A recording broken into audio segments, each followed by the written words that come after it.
That is insane. My last L I got is going out to Shedeur. Do I think the guy is legitimately a 4th round pick? No. No. Do I think he should have been drafted behind Dylan Gabriel? Fuck no. No. Dylan Gabriel had a terrible combine. Do I find it extremely ironic that Deion Sanders 4 or 5 years ago was like, if I was a young quarterback, I would try my best to stay out of Cleveland. Cleveland is a cesspool for young quarterbacks, and his son is not only there, but behind at least 3 other quarterbacks that are currently on the roster. It's very ironic. Very ironic. Is it lost on me that Deion walked in there and told teams who was and wasn't going to draft his son, and this, that, and the third, and look, there was a lot of things that could have gone differently for the Sanders in this draft process. A lot of things they could have done better. A different posture, a different attitude. There's an alternate universe where Shedeur Sanders and Deion Sanders are being lauded the same way LeBron and Bronny are in the NBA in terms of that whole media push, the propaganda around it. There's an alternate universe where the NFL takes that opportunity and milks it for every penny it's worth. But because they came in so defiant, I think that the NFL reminded everybody that they are the good old boys club to represent all good old boys clubs. I think we got off of this Kaepernick stuff. Jay-Z started booking black acts at the Super Bowl, and all of a sudden we forgot who the NFL was. Yeah. Like they wouldn't collude to show the Sanders family that they're not in control, to try to put them in their place. We just took it on faith that there are even a black family with the lineage of the Sanders that would erase this from the equation. Okay, see, Arch Manning and the Mannings, they have every bit of NFL pedigree that the Sanders have. Mm-hmm. Right? They have every bit of right to say and do the things that they did leading up into the draft. Right. And somehow, even though the Chargers still drafted Eli Manning, they didn't do it in the 5th fucking round. Mm-hmm.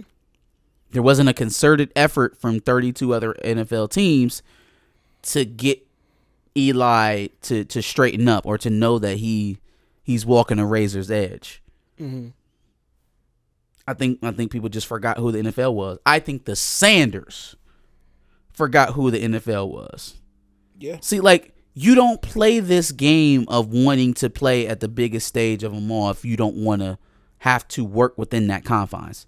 There is no doing it without there. There is no doing it your way. And so that's kind of my thing about it. It's like, on one hand, yeah, they were heavy-handed, and I don't think the guy's a 5th round pick. On the other side, everything that happened could have been predicted to happen. You looked those possibilities in the face and went full on into what you wanted to do. Mm-hmm. So, again, it's kind of like the Shannon Sharp thing. I'm having a hard time feeling bad because nobody told you to tank an NFL interview because you just knew you was going to get drafted. Facts. Knowing that because you're black, you have to work 10 times harder than everybody else. And it's not fair. And I don't like it. And I don't like that he's held to such a higher standard than even some of the other quarterbacks in this draft. Jackson fucking Dart. Facts. Jackson Dart hasn't won anything meaningful ever in football. Facts. Ever. Facts. Ever. Jackson Dart literally regularly loses to average SEC teams year in, year out with Lane Kiffin. Mm-hmm. So the thought of drafting Jackson Dart before Shedeur really got my head scratching. But at the same time, I don't think he was as perfect as a prospect as maybe they thought he was. Mm-hmm. I don't think he was as good as even Travis Hunter as a prospect. So your case wasn't as bulletproof. You know, if the second coming of Joe Montana walks into an NFL interview and tanks it, maybe that guy doesn't fall as much. And then also, he's Joe Montana's Caucasian. He's a European. So there's that. Yeah. But you knew all of these things. You knew your son took a bunch of sacks. You know your son is a ball patter. You know your son is not the biggest. A little over 200 pounds. You don't got the best 6'2". You know your son doesn't have a rocket. He's got an adequate arm. But you know he has deficiencies. And for as much as you talk and you bluster, you're a football coach. So you know these things. And you know other football coaches see them. And not for nothing, you know that those people think he's arrogant. Why wouldn't we put ourselves and our son in the best possible light? Maybe Dion should be held on this L more of the show than Shedeur. Because if I had Dion as a father, I don't know if I'd act any different either. Yeah. I'd probably act the same exact way as Shedeur does, with the same level of confidence. Right. Yeah. When stopping looking at the NFL, a lot of people just assume that it was just because of Kaepernick, and the whole black quarterback situation was always a thing for me, along with black ownership, lack of black coaches, and many other things. I look at this situation, and I don't know if the NFL colluded. I don't have any tangible proof, but if they did, they did a really good job of it, because drafting Travis Hunter so early, drafting a black quarterback as the number one pick, and then doing this, it looks crazy to me. No, I don't think it was a racial thing in that they slid all the way down to fifth. Right. I don't think the fact that they chose to teach him a lesson was a racial thing. Mm-hmm. That's fair. Right. White quarterback probably gets his push to the second, third round. But the idea that we're going to teach this kid a lesson, I don't think was racial. I think that was just who he was. It was we wield power, you don't.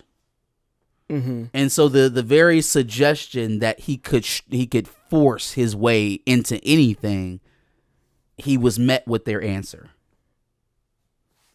My response, bringing in the Travis Hunter and Cam Ward thing, is more so because I feel like the people, not the NFL, like the fans of the NFL, feel like this is okay.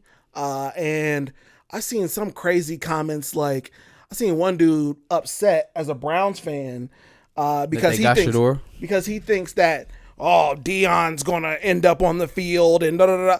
Deion has a whole ass college football team that he has to coach. He's not going to show up on the Browns football field trying to get his son to start for the Browns. Now, Shedeur win that job, Stefanski better clinch hard. Now, if Shedeur actually wins the job, if he beats out Watson and Flacco and Gabriel and Pickett, if he ends up being the cream of the crop out of that heap, Stefanski better clinch.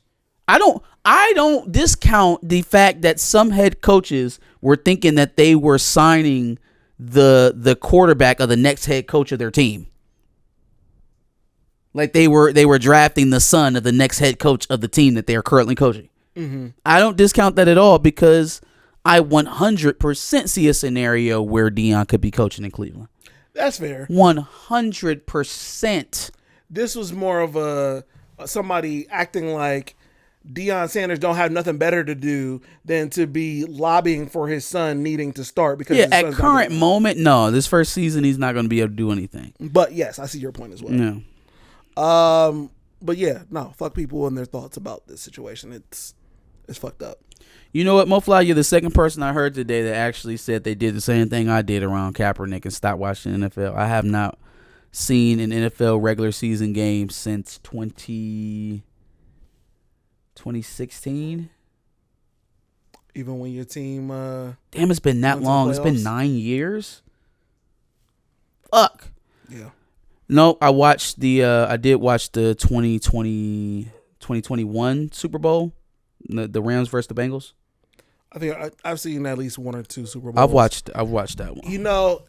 Despite having a hard stance against watching the NFL, my family they still act like it's a joke or something. Like they still act like, you still watch the NFL? Oh, you still doing that? Like, you still doing that thing? You ain't watching the NFL? Like I don't. Okay, whatever. Yeah, no, I've kind of just made it a habit of not watching it, and now I'm not interested. I'm kind of worried about that happening with the NBA actually, because I've gone an entire season now without tapping in. I haven't really been tapped into the playoffs. And like that. I hope, yeah, no, I'm disinterested, totally disinterested. Yeah. And I hope that doesn't continue like forever. Yeah.